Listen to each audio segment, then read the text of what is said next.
that's not an easy thing these days, so let's dive into it. Eric, my man, welcome to THC. Thanks for having me here. Appreciate it. So happy to have you here, man, and I think a lot of people are going to be challenged with this one, and it is going to be tough to articulate some of these arguments without pictures and diagrams, but what I've seen has raised some serious red flags with a lot of things that we take as a given, everything from the existence of nuclear weapons in the International Space Station to the makeup of the Earth and the entire universe itself. So let's not beat around the bush, man. You know, to challenge the heliocentric model of the solar system is pretty blasphemous in today's world, so how do we start to unravel some of this stuff? What are some of the biggest red flags with our traditional understanding that should start putting those first cracks in the listener's preconceived notions? Sure. Well, just our common sense, everyday perception of the Earth, it is flat as far as we can tell. It is motionless as far as we can tell. And everything in the sky is revolving around us as far as we can tell. If nobody told us otherwise, we'd logically assume that the Earth was flat, motionless, with everything in the sky revolving around us. That you can prove that this is the case as well. For instance, with the horizon, as you rise up, no matter how high you go on the top of Mount Everest, or if you go in a balloon higher and higher, as far as 20 miles up and higher, we've gotten independent balloons have gone up with cameras. The horizon remains flat all the way around and rises to the eye of the camera all the way up. Now, if the Earth were a ball, no matter how big, the horizon is said to be the curvature of the ball. So as you rose up, the horizon would stay where it was, and you'd have to look down if you're in a hot air balloon, down further and further as you rose up, and the horizon would be below you. But in fact, as high as any non-NASA, RASA, or other Freemasonic space agency has ever shown us, as far as any independent camera has ever gone up with an independent rocket or balloon, as far as 20 miles up, totally flat and rises to the eye of the observer. So that's one proof. Of course, you can measure curvature if it actually existed. They say the ball Earth is 25,000 miles in circumference, and using spherical trigonometry, it figures out to 8 inches of curvature per mile squared. The mile is squared, so for 2 miles, it would be 2 times 2, 4 times 8 inches, 32 inches. And for the third mile, it's 3 squared, which is 3 times 3, 9 times 8 is 72. So you're going 8, 32, 72, 128 inches, and so on. And this is the kind of curvature that would exist on a ball, specifically on a ball 25,000 miles in circumference, as they say it is. So you can check with theodolites and telescopes and different methods, lasers, to see if the Earth actually does have that curvature. And it's been tested over and over again and found to have no curvature whatsoever. So I mean, even if they had the number wrong and it was 100,000 miles in circumference, there would still be calculable, measurable curvature that just isn't there. The only place curvature exists is in NASA photos and videos, and those can be proven to be CGI fakes, and the early ones were literally taken through a round window to make the Earth appear round. An old reel received by mistake. It contains the raw, unedited footage of the probe of Apollo 11. Michael Collins, Edwin Aldrin Jr., and Neil Armstrong staging part of their mission for nearly an hour in living color, with exceptionally clear behind-the-scenes audio of conversations discussing the techniques used to achieve a disingenuous picture depicting the Earth at a distance in order to falsely demonstrate their far journey from it and their ability to survive passing through the Van Allen radiation belts. It cannot be misconstrued that this staging was done for some other reason prior to the mission, for the reel itself is slated and dated July 18th, 19th, and 20th, 1969.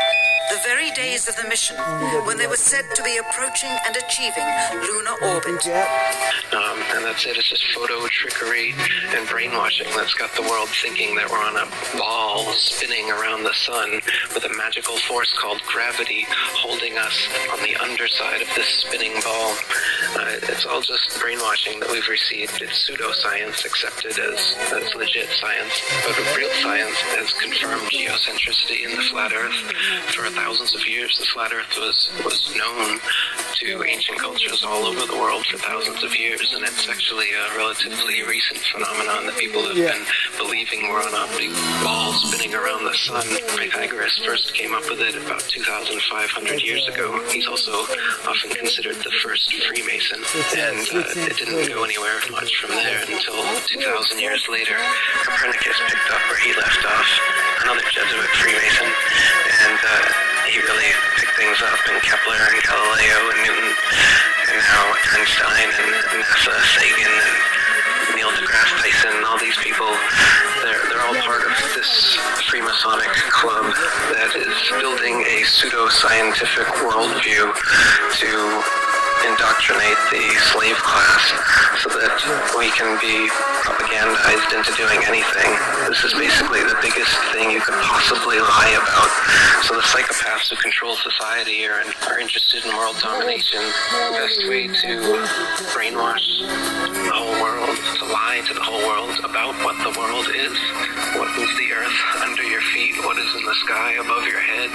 Where did we come from? You know, it's now, this lie has now evolved into a Big Bang evolution, heliocentric spinning ball cosmology, when in reality we're not a cosmic accidental sneeze, nothingness turned everything. This is obviously intelligently designed. This thing we're experiencing here, this life, this universe. I can't believe anyone in their right mind can look me in the eyes with a straight face and say, no man, it's all random. This is all just random. But people do. Yeah, right. I think you make a lot of great points, man, and I think the curvature argument is pretty damn strong. And I pulled this off your website in the comments section because, to your credit, you spend a lot of time writing thorough answers to questions and responses to critics, and that's where a lot of my questions got answered. And so here's a little more detail about the curvature argument from your site. It seems like lighthouses are one great example. This first one you have is the Isle of Wight Lighthouse in England. It's 180 feet high and can be seen up to 42 miles away, a distance at which modern astronomers say the light should fall 996 feet below the line of sight. Why can you still see it? And then you have several other good examples in the lighthouse department, but another one worth mentioning that people will be familiar with is the Statue of Liberty. It stands 326 feet above sea level, and on a clear day can be seen as far as 60 miles away. Now, if the Earth was a globe at the dimensions that they give us, that would put Lady Liberty at an impossible 2,074 feet below the horizon. These examples seem hard to rectify unless there's some obvious answer that I'm missing, but I would say this is a pretty compelling thread of evidence, my man. Yeah, but the distance at which the light from lighthouses can be seen at sea is just way too far for the Earth to be a ball 25,000 miles in circumference. Another great example is the Notre Dame Antwerp spire, standing 403 feet high from the foot of the tower, with Strasbourg measuring 468 feet above sea level. And so with the aid of a telescope, ships can be seen on the horizon, and captains declare they can see the spire from an amazing 150 miles away. If the Earth were a globe, however, at that distance, the spire should be an entire mile, 5,280 feet below the horizon. So there's a lot of examples like this where you've got a whole mile, say, that the light should be below the horizon. You should not be able to see it. And even light refraction that the naysayers try to bring up can't account for it, as it can only account for 1/12 of whatever the original distance is. So, the light at which lighthouses can be seen at sea, as well as the fact that canals, tunnels, and railroads are never built with curvature in mind whatsoever. That's not necessary. And if there were, then their plans would be off, in fact. I've got quotes in my book from railroad engineers and canal builders saying how it's hard enough for railroads to make curves horizontally, let alone if we were on a ball and railroads would have to be curving up on the ball, and they give examples of different railroads over the earth and how long they are and how much curvature they'd have to be ascending and how it would be so impossible for the trains to be able to go up this curve, because trains are made to be on a level. They just can't operate that way. So there's a lot of proofs like that. You mentioned Neil deGrasse Tyson, and one compelling thing you have in your documentary is Neil deGrasse Tyson is on TV and he's talking about the shape of the Earth, and he's talking about how they just discovered now that the Earth is more pear-shaped than it is round. So Earth, throughout its life, even when it formed, it was spinning, and it got a little wider at the equator than it does at the poles. So it's not actually a sphere. It's oblate, and officially it's an oblate spheroid. That's what we call it. But not only that, it's slightly wider below the equator than above the equator. A little chubbier. A little chubbier. Yeah. Chubby's a good way. It's like pear-shaped. Yeah. And I'm thinking, well, we've been seeing pictures of the Earth from space, and it's a perfect circle. So either you don't know what you're talking about, or those pictures aren't real. This is a serious disconnect that's hard to rectify, Neil. Absolutely, yeah. And they've said that it's a sphere, and then they've said that it's an oblate spheroid flattened at the poles, so it's kind of like smushed. And now more recently they're saying it's an oblate spheroid flattened at the poles with a bulge in the south, so it's kind of pear-shaped. So they keep changing it, but you're right, the pictures that they've given us, they show a perfect circle. They don't show any sort of bulge or oblateness as they claim exists. And people say, oh, well, it's just not enough to be seen. But they're claiming it's quite a bit. He said it's the amount of Everest above sea level is how much more oblate it is, supposedly. Right, you would think that would show up in the pictures. Now, a lot of people's first question is going to be, well, where's the edge? And I was surprised to see how easy that is to rectify, but I'm sure you get that a lot. How do you tell people when they come at you with, well, where's the edge? Why aren't people sailing off the edge or whatever? So, in the flat Earth model, the North Pole is in the middle, and the Earth is a disk shape, and the Antarctica is all the way around, holding the oceans in. And so it's a fact, if you're at the North Pole and you go south, no matter which, actually it doesn't matter where you are, if you go south, eventually you're going to end up in Antarctica. But on the ball model, it's just a little ice continent underneath the ball. Yet in this model, it's all the way around you, holding the oceans in. As for whether there's an edge beyond the Antarctic ice plateau, this wall that holds everything in is about 100 to 200 feet tall, and once you climb up on the ice wall, it's a plateau of snow that just goes on and on and on. And the public and myself are ignorant at the moment as to whether there is an edge at some point, whether there'd be a barrier, a dome, as many ancient cultures have said there is, or whether it's an infinite flat plain and it's just snow, ice, wind, and darkness forever. So that's still a mystery, how the ice actually terminates. But it is a fact that if you travel south from anywhere on Earth, you will end up at the Antarctic ice wall. The lie is that there's a South Pole, and they've put a ceremonial red and white barbershop pole with a ball Earth on top of it at an arbitrary point along the Antarctic ice. And they even admit that it's not the actual South Pole, and they have this complex model how the North and South Poles on the ball Earth are constantly moving because of the nature of the molten magnetic core of the ball Earth they claim exists. But the real reason is they have guided tours there to the South Pole, and if you took a compass and you stood at their ceremonial pole, you should be able to walk in a circle and north would be in every direction. But of course that wouldn't happen, and so they'd have to answer to all these tourists every year as to why the South Pole clearly isn't the South Pole.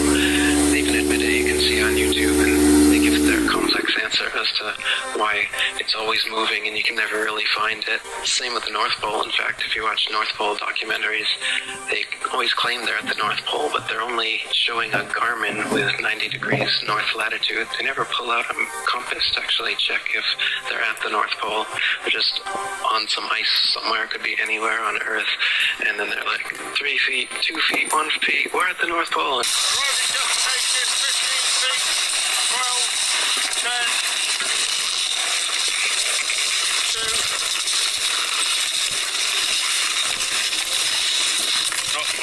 Top of the world, guys. Top of the world. We'll get out in a minute, Jake. It's just some random ice, nothingness. So yeah, it's easy to lie about these things. And these no man's lands, the North Pole and the Antarctica, they don't allow us to independently explore them. So people like Rodney Clough or Jarl Andehoy, independent explorers who've wanted to go to the North Pole and Antarctica without getting government pre-approval and only going with their escorts to the places they want you to go, they've actually been turned around at gunpoint by military vessels, not allowing them to go in. Jarl Andehoy's faced jail time and fines for it as well. So they definitely don't want us exploring what is in the middle of the flat Earth and on the edges. They keep us in the middle. Yeah, I find it really interesting. And the first thing I had thought when I was getting into this is like, well, what about airplanes? People fly from North America to China to Europe, all around the globe, or, the proposed globe. And this is easy to rectify with the model you laid out with the North Pole in the center. When you fly, if you think about the rings on a bullseye, you can fly around it can make it seem like you're going around a ball, but you're really just going around in a circular pattern on a flat plane. And I was like, wow, I never really thought about it like that. And if you look at, well, of course, something we always talk about is hidden in plain sight, symbolisms and corporate logos that they use. And if you look at the UN flag, this is exactly the model you're proposing, and it even has an overlay, of like a bullseye pattern that shows you the overlay is exactly how planes would fly around or how ships would navigate around. But it's really odd that the UN flag would take up the exact same composition or damn close to the flat Earth model. Yeah, the UN flag is a flat Earth map. You can look at it. It is not a ball Earth. It's a flat Earth. And the bullseye you're talking about that's over it, if you count the number of holes they've got there in the bullseye, there's exactly 33. So what they've got is a flat Earth divided into 33 sections. And I'm sure you're aware that 33 is a significant occult number, especially among the Freemasons, who are the ones in charge of this whole deception, as I said, from all the way back to Pythagoras, the first Freemason who thought up this ball Earth theory, through Copernicus and Galileo and Newton and right up to today, Neil deGrasse Tyson, etc. So the Freemasons in the UN, the Freemasons in NASA, these are the people who are doing this, and they put their symbology right out there by having the UN flag be a flat Earth divided into 33 sections.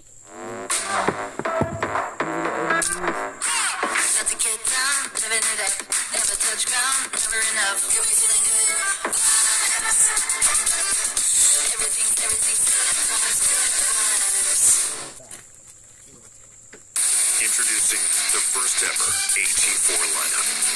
Step up to GMC with 0% financing on Sierra models. We are professional grade GMC. Right in our face, and meanwhile they laugh about the flat Earth. It's got to be the most ridiculed position ever, and you got to think there's a reason for that.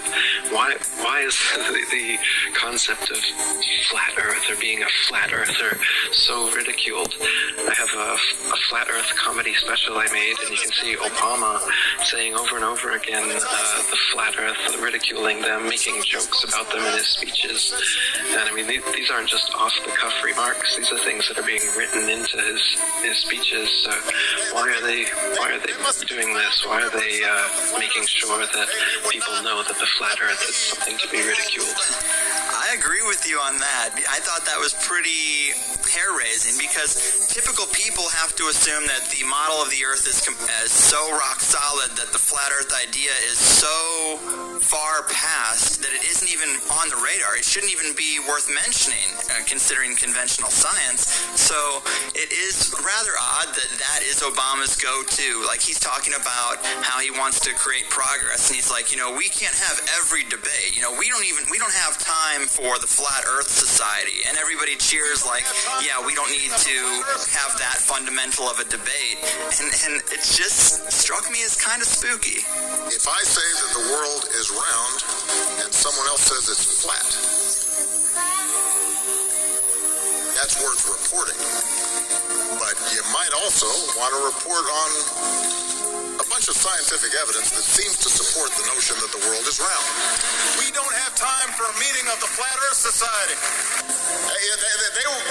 They must have been founding members of the Flat Earth Society. They would not have believed that the world was round.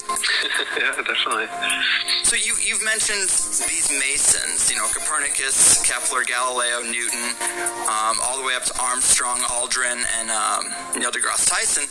So, if they're holding this secret, this would be the biggest secret possible. So are you putting Freemasons at the very top layer of this power pyramid? No, the Freemasons seem to be the foot soldiers who do all the dirty work, but they're definitely part of a grander scheme involving the Vatican and Jesuits and world royalty and other secret societies. So there's definitely a big network. I don't know. I think people like to kind of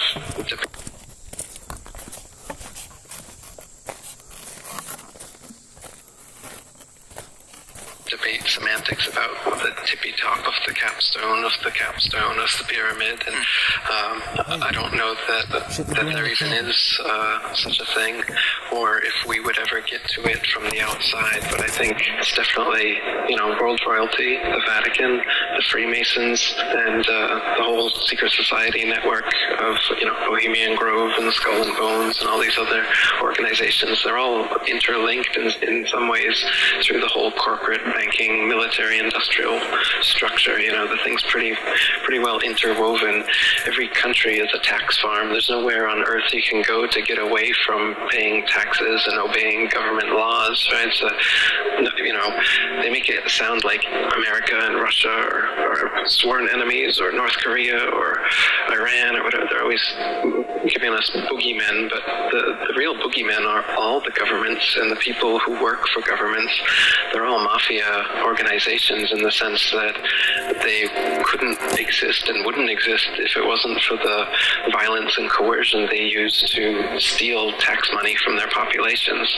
Whether it's a democracy, socialism, communism, fascism, every ism involves taxation, forced stealing money from the population to fund the bureaucracy that continues stealing money and writing laws and imprisoning the population, and then making more money off of imprisoning the population, as they do in America with the private prisons, and profiting off the inmates' labor and whatnot. So they've got a big profit margin going here for this scheme, and it's really well interconnected. And to debate about the tippy top all the time, as many conspiracists like to do, I think it's more important to just see that this is a huge network, and it encapsulates literally everything that the conspiracy encyclopedia, has. Yeah. Great points, man. I don't think anyone would disagree with that here. You talked about Antarctica, of course, and people going there and getting turned away at gunpoint. But what about, say, the early explorers? Do we get any indication that the composition is the way you described from the early explorers who tried to get down there?